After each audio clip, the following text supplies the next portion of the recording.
আকাশবাণী খবর পড়ছি চঞ্চল ভট্টাচার্য। প্রথমে বিশেষ বিশেষ খবর। লোকসভা নির্বাচনের তৃতীয় দফায় 10টি রাজ্য ও একটি কেন্দ্রশাসিত অঞ্চলের 93টি আসনে গড়ে ভোট পড়েছে 64.58%। পশ্চিমবঙ্গে 4টি আসনে ভোটদানের হার 76.52%। বাকি দফাগুলোর জন্য চলছে জোরদার প্রচার। সব রাজনৈতিক দলের তারকা প্রচারকরা ভোটদাতাদের মন জয়ের চেষ্টা চালিয়ে যাচ্ছেন। কানাডা যাতে অপরাধী এবং বিচ্ছিন্নতাবাদীদের জন্য মুক্তাঞ্চল হয়ে না ওঠে তার জন্য প্রয়োজনীয় পদক্ষেপ গ্রহণ করতে ভারত আহ্বান জানিয়েছে।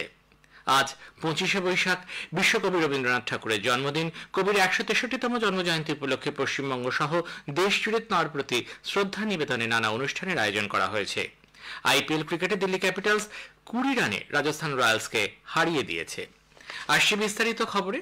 লোকসভা নির্বাচনের তৃতীয় দফায় 10টি রাজ্য ও একটি কেন্দ্রশাসিত অঞ্চলের 93টি আসনে গড়ে ভোট পড়েছে 64.58%। দুই একটি বিক্ষিপ্ত ঘটনা ছাড়া মোটের উপর ভোট পর্ব ছিল শান্তিপূর্ণ। তীব্র তাপপ্রবাহের মধ্যেই ভোটদাতারা উৎসাহের সঙ্গে স্বতঃস্ফূর্তভাবে ভোট দেন। সব থেকে বেশি ভোট পড়েছে আসামে 81.71%। এরপর পশ্চিমবঙ্গে 76.52%। এছাড়া গোয়াতে 75.2, ছত্তিশগড়ে 71.06, কর্ণাটকে 70.41, দাদরা ও নগর হাভেলি এবং দমন ও দিউতে 69.87, মধ্যপ্রদেশে 66.05, বিহারে 58.18, গুজরাটে 59.51%, মহারাষ্ট্রে 61.44% এবং উত্তরপ্রদেশে 57.34% ভোট পড়ার খবর মিলেছে। লোকসভা নির্বাচনের তৃতীয় দফার ভোট গ্রহণের পাশাপাশি গুজরাটের 5টি এবং পশ্চিমবঙ্গ ও কর্ণাটকের একটি করে বিধানসভা আসনের উপনির্বাচনেও ভোট নেওয়া হয়। আসনগুলি হল গুজরাটের বিজাপুর, খাম্বাত, মানাভাদার, পোরবন্দর এবং বাঘদিয়া, কর্ণাটকের সোরাপুর এবং পশ্চিমবঙ্গের ভগবানগোলা। এই দফায় গুজরাটের 25টি আসন, কর্ণাটকের 14, মহারাষ্ট্রের 11, উত্তরপ্রদেশের 10, মধ্যপ্রদেশের 9, ছত্তিশগড়ের 7, বিহারের 5, পশ্চিমবঙ্গ ও আসামে 4টি করে, গোয়ায় 2 এবং দাদরা নগর হাভেলি ও দমন ও দিউয়ে একটি করে আসনে ভোট নেওয়া হয়। জম্মু কাশ্মীরের অনন্তনাগ রাজৌরি লোকসভা আসনের জন্য তৃতীয় দফায় ভোট গ্রহণ নির্ধারিত থাকলেও তা হবে ষষ্ঠ দফায়। তৃতীয় দফার নির্বাচন পর্ব অতিবাহিত হওয়ার পরে 20টি রাজ্য ও কেন্দ্রশাসিত অঞ্চলে 283টি আসনে ভোট গ্রহণ সম্পূর্ণ হলো। এই দফায় 1331 জন প্রার্থী প্রতিদ্বন্দ্বিতার আসরে ছিলেন। যেসব উল্লেখযোগ্য প্রার্থীর রাজনৈতিক ভাগ্য গতকাল নির্ধারিত হলো তাদের মধ্যে রয়েছেন বিজেপির অমিত শাহ, মনসুখ মান্ডভিয়া, জ্যোতিরাদিত্য সিন্ধিয়া, প্রহ্লাদ যোশী, শিবরাজ সিং চৌহান, বাসবরাজ বোম্মাই, শ্রীরূপা মিত্র চৌধুরী, খগেন মুর্মু। কংগ্রেসের দিগ্বিজয় সিং, মুর্তজা হোসেন, ঈশা খান চৌধুরী, তৃণমূল কংগ্রেসের প্রসূন ব্যানার্জি, বাম কংগ্রেস জোট প্রার্থী মোহাম্মদ সেলিম, সমাজবাদী পার্টির ডিম্পল যাদব, এনসিপির শরদ পাওয়ার গোষ্ঠীর সুপ্রিয়া শুলে প্রমুখ। 23টি দেশ থেকে আসা 75 জন আন্তর্জাতিক প্রতিনিধি 6টি রাজ্যের বিভিন্ন ভোট গ্রহণ কেন্দ্রে গতকাল নির্বাচনী প্রক্রিয়া প্রত্যক্ষ করেন। পশ্চিমবঙ্গে একটি বিক্ষিপ্ত ঘটনা ছাড়া তৃতীয় দফার লোকসভা ভোট পর্ব শান্তিপূর্ণ ছিল বলে মুখ্য নির্বাচনী আধিকারিক আরিফ আফতাব জানিয়েছেন। কোথাও বড় ধরনের কোনো ঘটনা ঘটেনি। সারা দেশে নির্বাচনের বাকি দফাগুলির জন্য জোরদার প্রচার অভিযান চলছে। বিভিন্ন রাজনৈতিক দলের তারকা প্রচারক ও শীর্ষ নেতৃবৃন্দ মিটিং, মিছিল, জনসভা ও রোড শো এর মাধ্যমে ভোটারদের মন জয়ের চেষ্টা করছেন। প্রবীণ বিজেপি নেতা প্রধানমন্ত্রী নরেন্দ্র মোদী গতকাল মধ্যপ্রদেশের খারগন এবং ধার জেলায় প্রচারে অংশ নেন। ধারে এক জনসভায় তিনি বলেন, বিজেপি 400 আসনে জয়ী হলে সংবিধান পরিবর্তন করবে বলে গুজব ছড়াচ্ছে কংগ্রেস। জনজাতি যুবকদের সম্ভাবনার কথা জেনে বিজেপি আদিবাসী অধ্যুষিত এলাকায় একলব্য বিদ্যালয় নির্মাণের উপর গুরুত্ব দিয়েছে। এর আগে খারগোনা আরেক জনসভায় শ্রী মোদী অভিযোগ করেন, ইন্ডি জোটের সদস্যরা পরিবারতন্ত্রকে বাঁচাতে নির্বাচনে প্রতিদ্বন্দ্বিতা করছে। এই নেতারা দেশ ও জনসাধারণের স্বার্থ নিয়ে বিন্দুমাত্র উদ্বিগ্ন নন। কংগ্রেস নেতা রাহুল গান্ধী গতকাল ঝাড়খণ্ডে চাইবাসায় দলীয় প্রার্থীদের সমর্থনে প্রচার চালান। সেখানে এক জনসভায় তিনি বলেন, এই নির্বাচনে আদিবাসী, গরিব, সমাজের পিছিয়ে পড়া মানুষের অধিকার ও সংবিধানের মর্যাদা রক্ষার জন্য। এদিকে দিল্লিতে সাংবাদিক বৈঠকে কংগ্রেস মুখপাত্র পবন খেরা এনডিএ জোটের বিরুদ্ধে অভিযোগ করেছে নানা রকমের। কংগ্রেসের সংসদীয় দলের চেয়ারপারসন সোনিয়া গান্ধী অভিযোগ করেছেন যে বিজেপি যে কোনো মূল্যে ক্ষমতা ধরে রাখতে চাইছে। রাজনৈতিক সুবিধা পেতে তারা ঘৃণার আগুন ছড়াচ্ছে। সোশ্যাল মিডিয়ায় এক ভিডিও বার্তায় শ্রীমতী গান্ধী বলেন, দেশের যুব সমাজের হাতে কাজ নেই, মহিলাদের উপর নিপীড়ন চলছে।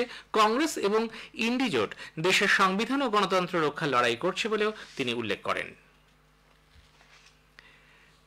নির্বাচন কমিশন কর্ণাটক বিজেপির এক্স হ্যান্ডেলে কিছু পোস্টকে আপত্তিকর বলে উল্লেখ করে তা অবিলম্বে মুছে ফেলার জন্য সামাজিক মাধ্যম সংস্থাটিকে নির্দেশ দিয়েছে। এক্স এর নোডাল অফিসারকে লেখা চিঠিতে কমিশন জানিয়েছে, আইনি দিক থেকে কর্ণাটক বিজেপির ওই পোস্টগুলি আদর্শ আচরণবিধির পরিপন্থী। একটি এফআইআরও দায়ের করা হয়েছে। নির্বাচন কমিশন সপ্তম তথা শেষ দফার লোকসভা নির্বাচনের বিজ্ঞপ্তি জারি করেছে। এই দফায় 7টি রাজ্য ও একটি কেন্দ্রশাসিত অঞ্চলের 57টি লোকসভা আসনে ভোট নেওয়া হবে 1 জুন।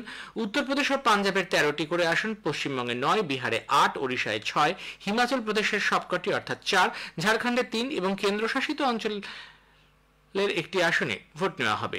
সপ্তম দফায় পশ্চিমবঙ্গে যেসব আসনে ভোট নেওয়া হবে সেগুলি হলো দমদম, বারাসাত, বসিরহাট, জয়নগর, মথুরাপুর, ডায়মন্ড হারবার, কলকাতা উত্তর, কলকাতা দক্ষিণ এবং যাদবপুর।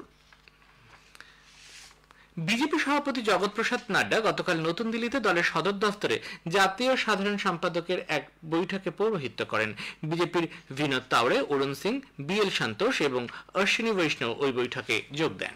এ খবর প্রচারিত হচ্ছে আকাশবাণী থেকে। কানাডা যাতে অপরাধী এবং বিচ্ছিন্নতাবাদীদের জন্য মুক্তাঞ্চল হয়ে না ওঠে তার জন্য প্রয়োজনীয় পদক্ষেপ গ্রহণ করতে ভারত আহ্বান জানিয়েছে। বিদেশ মন্ত্রকের মুখপাত্র রণধীর জয়সওয়াল বলেন, কানাডার মন্ট্রিয়লে চরমপন্থীদের নগর কীর্তনে ভারত বিরোধী কার্যকলাপে উদ্বেগ প্রকাশ করা হয়েছে।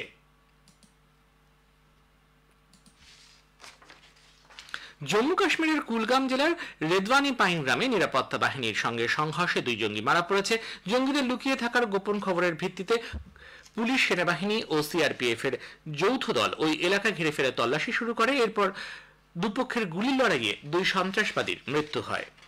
বাংলাদেশের প্রধানমন্ত্রী শেখ হাসিনা রোহিঙ্গাদের জন্য আরো তহবিল সংগ্রহের জন্য আন্তর্জাতিক অভিবাসন সংস্থার প্রতি আহ্বান জানিয়েছেন। International organization for migration IOM এর মহানির্দেশক অ্যামি পোপ বাংলাদেশের প্রধানমন্ত্রী শেখ হাসিনার সঙ্গে সৌজন্যমূলক সাক্ষাৎ করার সময় প্রধানমন্ত্রী সেদেশে আশ্রয় নেওয়া রোহিঙ্গাদের সহায়তার জন্য নতুন উৎস থেকে আরো তহবিল সংগ্রহের আহ্বান জানান। বাংলাদেশের ভাষাঞ্চলে 1 লক্ষ রোহিঙ্গাকে পাঠানোর কাজে তিনি সহায়তার জন্য অনুরোধ করেন। ভাষাঞ্চলে শিক্ষা, স্বাস্থ্য এবং কর্মসংস্থানের ব্যবস্থার জন্য নানা পরিকাঠামো গড়ে তোলা হয়েছে। প্রায় 35,000 শরণার্থীকে ইতিমধ্যে সেখানে পাঠানো হয়েছে। অ্যামি পোপ এর আগে কক্সবাজারের রোহিঙ্গা শরণার্থীদের শিবিরগুলো পরিদর্শন করেন। শ্রীলঙ্কা সরকার ভারতের আদানি গ্রিন এনার্জি লিমিটেডের সঙ্গে 20 বছরের বিদ্যুৎ উৎপাদন চুক্তি অনুমোদন দিয়েছে। শ্রীলঙ্কার ক্যাবিনেটে স্বীকৃতি পাওয়া এই প্রকল্পের আওতায় 2টি বায়ুচালিত বিদ্যুৎ উৎপাদন কারখানা স্থাপন করবে আদানি। ইসরায়েলি সেনা গাজা ভূখণ্ড এবং মিশরের মধ্যবর্তী রাফা সীমান্ত এলাকায় নিজেদের দখলে নিয়েছে। রাতভর বিমান হামলার পর ইসরায়েলি ট্যাঙ্ক দক্ষিণ গাজা শহরে ঢুকে পড়ে। তবে হামাসের সঙ্গে সংঘর্ষ বিরতি নিয়ে আলোচনা চলবে বলে ইসরায়েল জানিয়েছে। ভ্লাদিমির পুতিন 5মবারের জন্য রাশিয়ার রাষ্ট্রপতি হিসেবে শপথ নিয়েছেন। রেকর্ড ভোটে জয়লাভ করে তিনি রাষ্ট্রপতি পদে নির্বাচিত হয়েছিলেন। গ্র্যান্ড ক্রেমলিন প্রাসাদে শপথ গ্রহণ অনুষ্ঠানটি হয়। আগামী 6 বছরের জন্য রাশিয়ার ক্ষমতার হ্রাস তাঁর হাতেই রইল।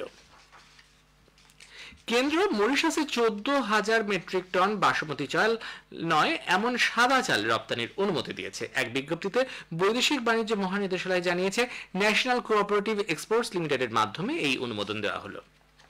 আজ 25শে বৈশাখ, বিশ্বকবি রবীন্দ্রনাথ ঠাকুরের জন্মদিন।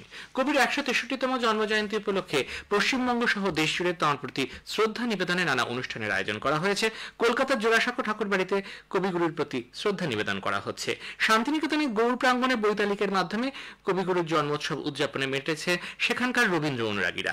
দিনভর নানা অনুষ্ঠানের মধ্য দিয়ে কবিগুরুর জন্মজয়ন্তী উদযাপনের উদ্যোগ নিয়েছে বিশ্বভারতী বিশ্ববিদ্যালয়। এই উপলক্ষে বিভিন্ন শিক্ষা প্রতিষ্ঠান সংগঠনের পক্ষ থেকে নানা অনুষ্ঠানের আয়োজন করা হয়েছে।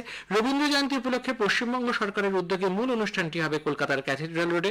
ওই অনুষ্ঠানে কোনো রাজনৈতিক দলের নেতা নেত্রীরা অংশ নিতে পারবেন না বলে ইতিমধ্যে নির্বাচন কমিশন জানিয়েছে। তবে বিভিন্ন রাজনৈতিক দল আলাদা আলাদাভাবে দিনটি পালন করছে। কবিগুরু রবীন্দ্রনাথ ঠাকুরের জন্মজয়ন্তী উপলক্ষে ত্রিপুরাতেও নানা কর্মসূচির মাধ্যমে দিনটি উদযাপিত হচ্ছে। ত্রিপুরা সরকারের তথ্য সংস্কৃতি দপ্তরের উদ্যোগে সকাল থেকে আগরতলার রবীন্দ্র কাননে কবি প্রণাম অনুষ্ঠান শুরু হয়েছে।